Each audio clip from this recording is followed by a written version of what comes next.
Welcome to the Dynamic Meta Happy Hour. Today's theme is You Can't Brunch with Us, which is just me being silly with the words that I like to say. But I love brunch cocktails. Fun fact about myself, I have been a brunch bartender for the last 4 years, give or take.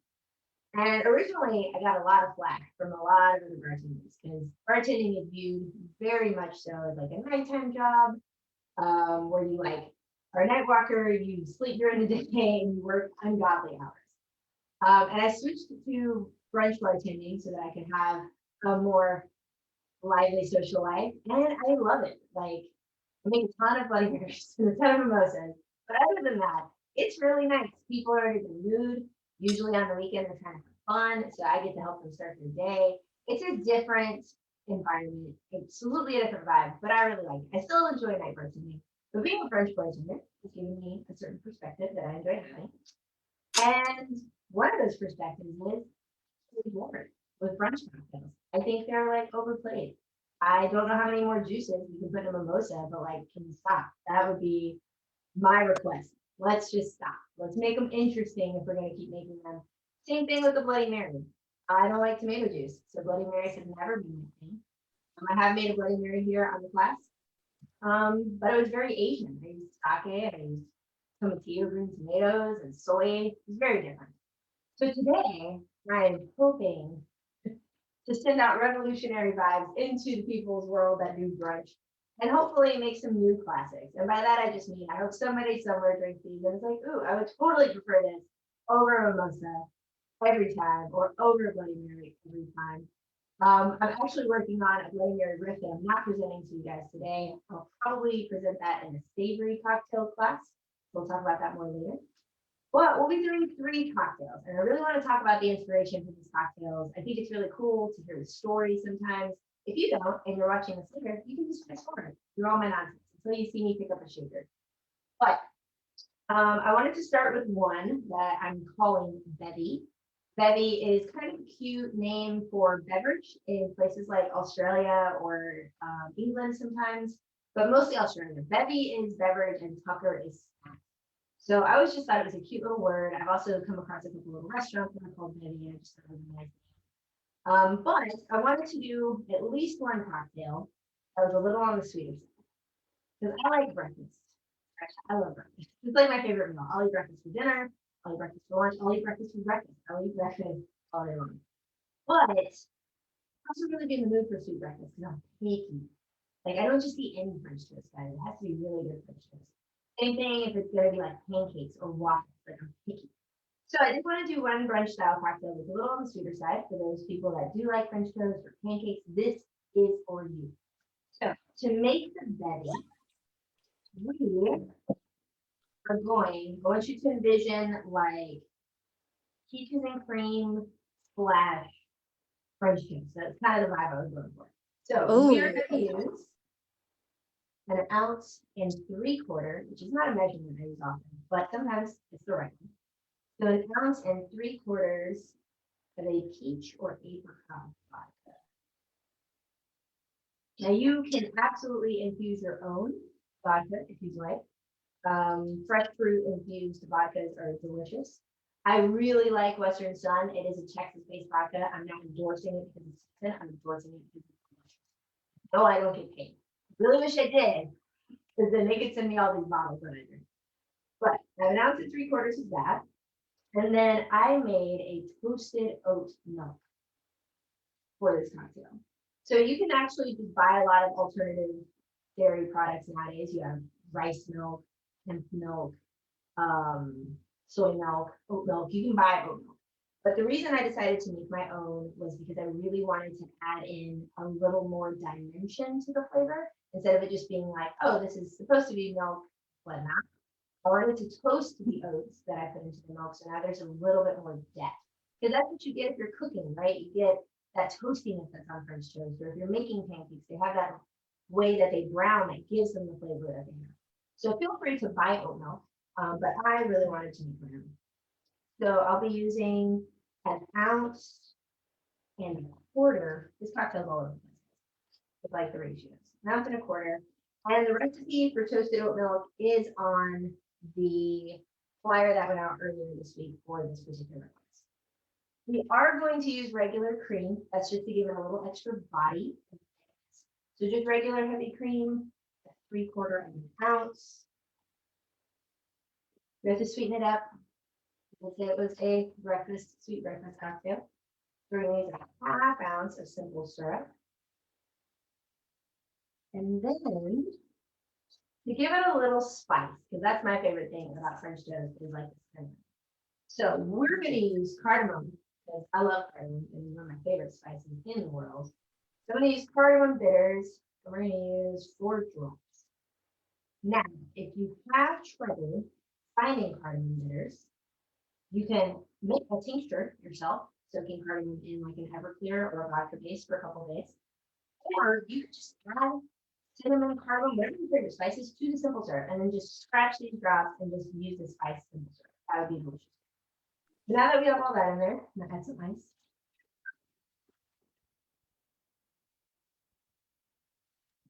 And then we'll shake it in.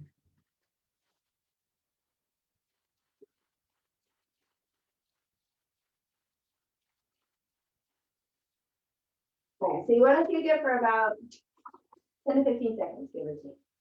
And using that heavy cream is going to make it creamy, but whipping it like that, incorporating the air when we shake it, is going to make it a little bit thicker.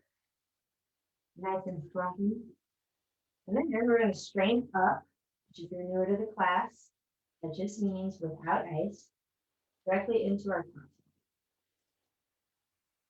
Now, me personally, I serve this as it is. I don't do anything extra, no garnishes, no flares at the end.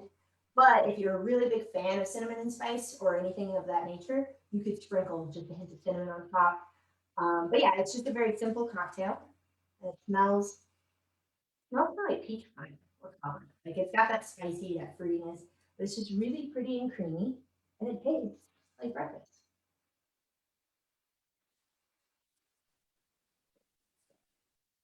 So that, guys, is Bevvy.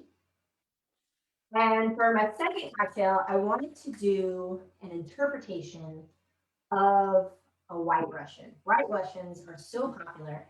And I don't know why they don't get ordered as often at breakfast anymore, because it's basically a nice coffee with booze in it. So that sounds delicious anyway.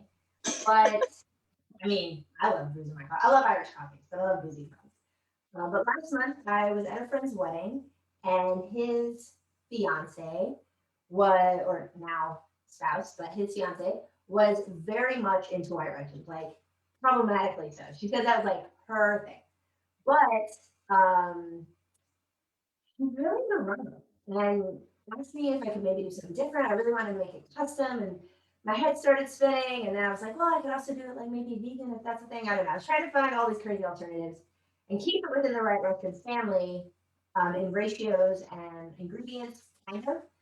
So to me, the core of a White Russian is you have a dairy, you have a hard spirit, such as vodka, which is the classic one, and then you have coffee, and usually that's a coffee liqueur. Without those 3 ingredients, it's not really a White Russian. Fun fact, if you make a regular White Russian and then you add a splash of Coke, that's called a Colorado Bulldog. I know that sounds really weird, but it's really delicious as well. So what we're going to do for this one, I'm officially calling this one the Deja Brew. I love fun, if you haven't known. So for the Deja Brew, I love the fact that a White Russian is pretty much all equal parts. Equal parts cocktails are very interesting to me just because they're hard to balance. For you to be able to use all of the ingredients in the exact same quantities and have it turn out perfectly, it's kind of wild. It doesn't happen often. One of the most famous equal part cocktails is a Negroni, but the White Russian is also an equal parts cocktail for most people. Some people play with the ratios, and I played just a little bit to make it my own thing. But we'll be using Plantation Pineapple Rum. Now, this, I know, doesn't look like the beautiful plantation bottle, but I only had like a little bit left and it's a large bottle. But let me explain that this is not pineapple flavored rum. This is rum that when it is made, they take the pineapple peels and put it into the vats while the rum is being made. So it is more, oh yeah. Oh yeah. It is it infuses like that flavor of like that rich, deep sweetness that you get from like a grilled pineapple. Have you Oh, heard of this? Oh, it's so good. And then okay, yeah. you open the bottle, and it is so aromatic without it being like that added pineapple scent. You know, it doesn't smell Okay. artificial at all. It just smells rich, deep, sweet rum deliciousness. And it's a great pairing because rum has those like brown sugar notes to it. So you add in that pineapple with that like grilled kind of quality to it. It is just stellar. If Mm. you are into rum, go buy Plantation Pineapple Rum. It is. I held off for a really long time. All of my friends were telling me, "Oh, it's so good," and I was like, flavored rums." And they're like, "It's not flavored." They explained it to me, and I still held off. And then I got a bottle, and now it is absolutely in my everyday rotation. And so good. So for this, you're going to be using 1 ounce of the Plantation Pineapple Rum. No, it's the last of my bottle. You know what? Like, it was like an ounce in a bar spoon. Not gonna do that. And then we're gonna add our coffee liquor. Now, not all coffee liquors are created equal. I've used, I think, 1 or 2 different ones on the pandemic kind of happy hour. One of the most famous ones in the world is Kahlua, and it is good. However, for my particular taste, sometimes it's a little too sweet. And there's one that's been making the rounds wildly popular called Mr. Black. Phenomenal coffee liquor. I also have that at my bar. I like coffee, so I have more than one type of liqueur at my bar.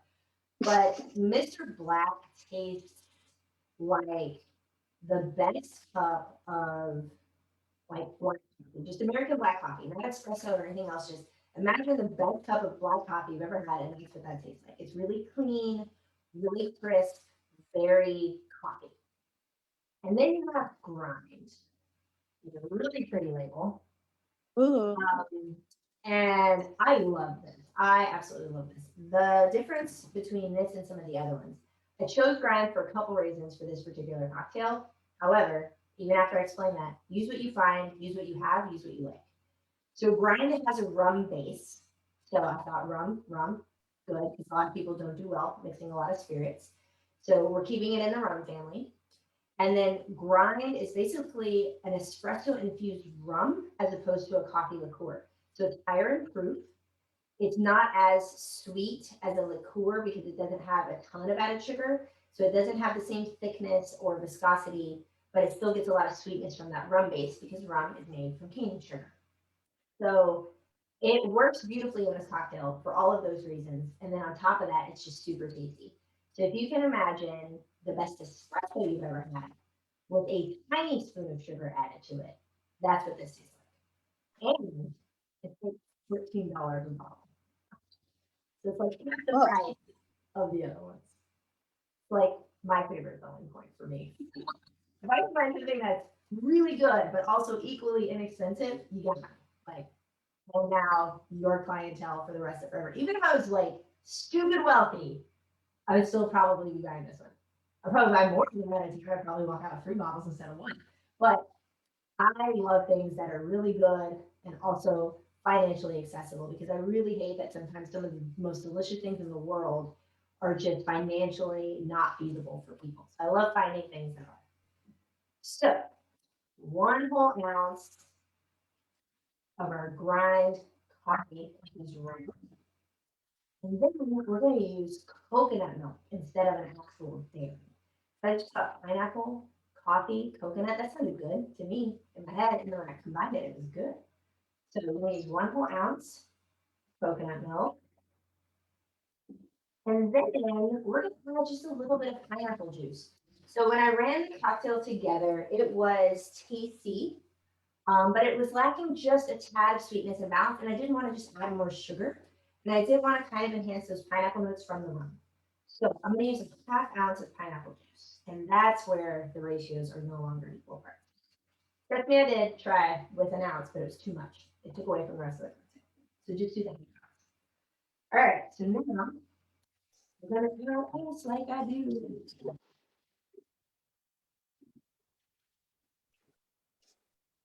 All right, you guys,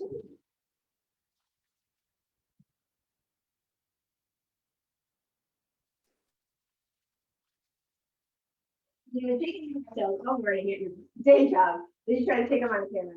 I'm tired.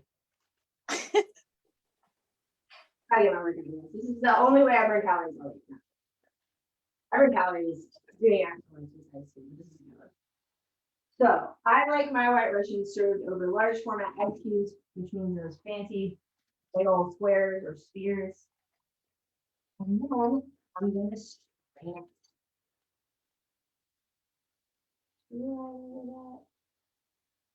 And it really does just look like an iced cream coffee, but the notes coming off of it are so nice. You've got a little bit of like brown sugar, a little bit of that pineapple, hints of coconut. It's very subtle because coconut milk is not the same as coconut cream, right? So it's got the coconut smell, but the flavor is a lot more subtle.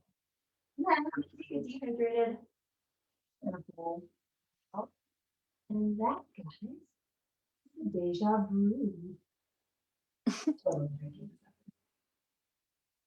I'm not sharing my cocktails with anybody today. Sometimes I share these with people that come over and that live in my house. I love brunch cocktails. And now, for the pièce de résistance, I am so excited about this cocktail. Like, it hurts. How excited I was when I came up with this idea. So I really, really want other people to try this because if this could be the new thing that hits bars everywhere and I could see everybody's variation on that, it would make me the happiest bartender in the world. So, a little bit of backstory. I lived for quite some time on the islands of Hawaii, and it was a very interesting experience. I was back and forth for several years.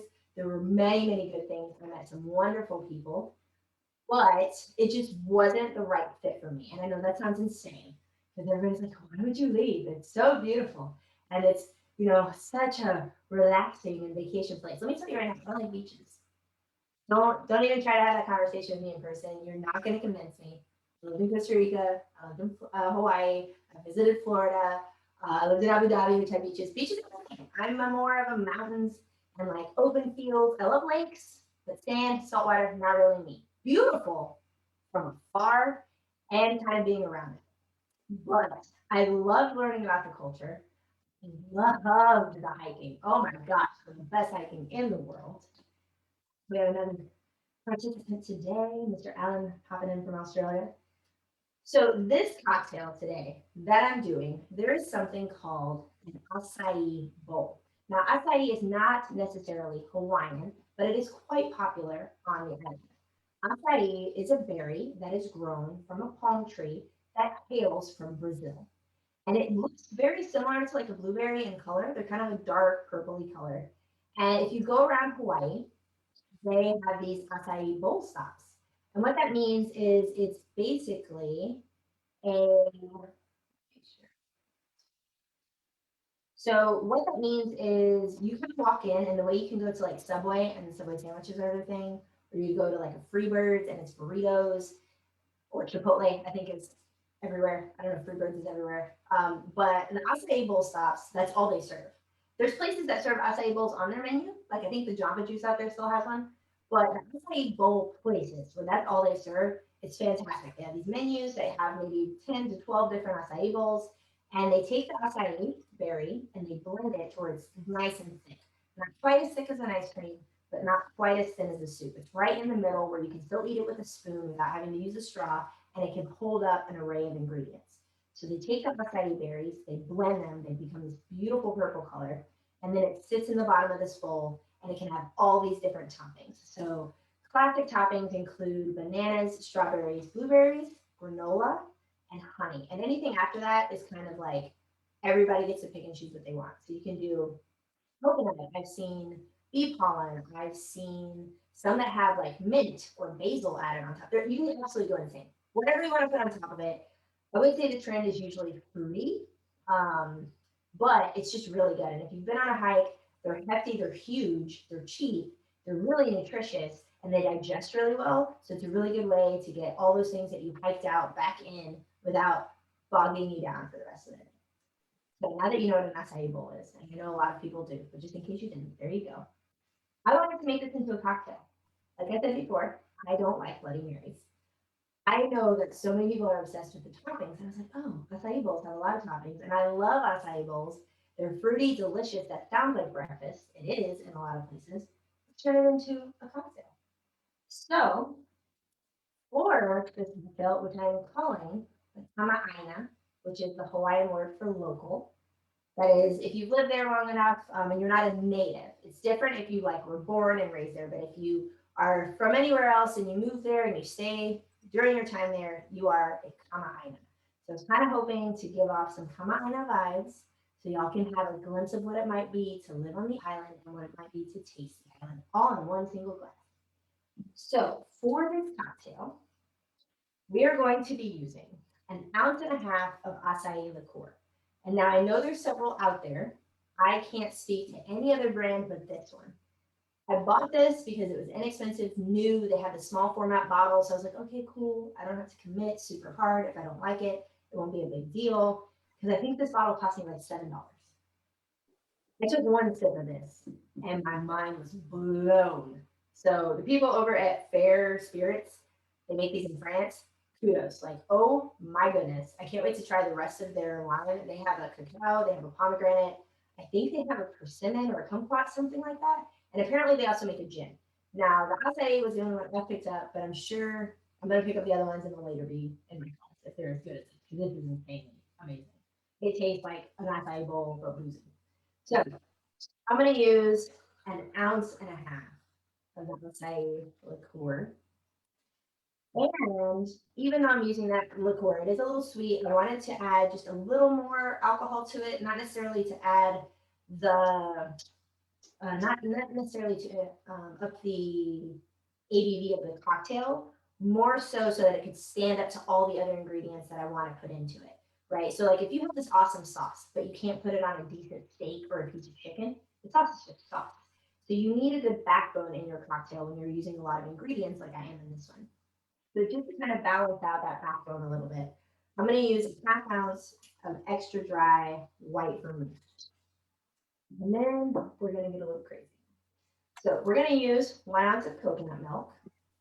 Now, if you do try this cocktail, which I really, really hope you do, you have two choices here. You can take your coconut milk, shake it up before you open it, and then pour it into this cocktail. If you try it like that and would want the cocktail thicker, you can let that can of coconut milk sit and the creamy part will separate and more of the watery part will settle to the bottom. And then you can kind of spoon out more of the creamy part, adding a little more thickness and a little less water to your cocktail, if you will. Because it doesn't really get as thick and creamy as, say, a heavy cream. So we have our ounce and a half of acai, our half ounce of extra dry white vermouth, our full ounce of coconut milk, and then I'm going to use a half ounce of a ginger honey syrup. Now, feel free to make your own, but my friend has this company called Cocktail and Son. I use her syrups all the time on this class too, also not sponsored. She just makes a really good product, and I love making my own things. But sometimes when someone does something really well, there's no need for me to do it for myself. Yeah, that's why I buy pasta sometimes instead of buying it. But sometimes I make my own. But their ginger honey is absolutely wild. You can taste all the different notes of the honey, and you can also taste all of the sharpness, but also all of that soft warmth in the ginger, and it's just phenomenal. Plus, it's a way longer shelf life than anything I'm doing because they control it in this big kitchen that they do, whereas I'm just kind of messing around in my own kitchen because it's not professional in my kitchen. I'm at home. So I'm going to use a half ounce of this ginger honey. And then just to brighten up the cocktail, because this is a liqueur, when you get the acai bowls, there's just a little bit of a natural tartness to those berries that isn't perfectly captured in that spirit. So I'm going to use 1/4 ounce of lemon juice. And I did try this with lime, but it did not go well. You would think that 1/4 ounce really doesn't matter all that much what citrus you use. But let me tell you, lemon and lime, not the thing. So now that we have all that in there, before we shake this cocktail, I'm going to show you what I've done to the glass, and then I'm going to use the glass. But I wanted to do a lot of toppings, right? That was my entire goal with this cocktail, was to do a lot of toppings. So I have taken this glass and brushed it with a little bit of simple syrup. And this was like layered, it's kind of hard to see. I'll bring it closer once it's full. But that little like triangle you see is a combination of desiccated or dry coconut flakes and bee pollen. So that way you have a little bit of some savoriness, but it's not sweetened coconut, but you'll have some texture and a little bit of savoriness on the glass. I'm going to shake this cocktail, pour it into there, and then add a bunch of toppings. So I'm going to add some ice.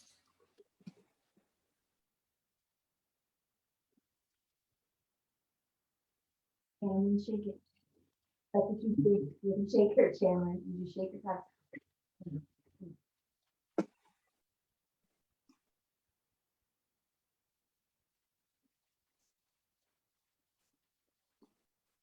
Now, if I had the ability to, I would be serving this cocktail over something called shaved ice.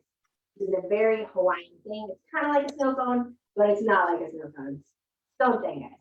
But because I don't have shaved ice, and I didn't want to buy like a little thing to make it because you can't get one on places like Amazon. And because we all know I have a sonic problem, I got Pebble. Because I can't pass up the opportunity to use it. I'm going to fill my glass with Pebble ice. Get it everywhere in the process. And then I'm going to strain this cocktail into the ice. Oh my gosh, I'm so excited to drink this. And then let's talk toppings. So this is going to be one of the few cocktails where I'm not only garnishing things in there. Right, so I did use coconut, I had coconut milk. I had the bee pollen, there's honey, so keeping it in that family. But then I just kind of went a little off script, thought about how colorful acai bowls are. If you've never seen one, look it up, they're gorgeous. So I'm going to have a little bit of a lemon garnish for contrast. Got some blueberries that I'm putting on top. And then I have a granola bar that I cut out to look super fancy. But I chose a chewy granola bar so that it wouldn't just shatter when I cook or when I cut it. That guys, I could have more toppings in my glass. I'm gonna bring it over so you guys can see. This is called the Kamahina. It is. Oh, that looks beautiful. Don't you want some of that? Yes. If I ever could get like a secret power, it'd be Willy Wonka abilities to teleport it through the screen. I think we're way behind on the times, but it is so good, guys. This is so good.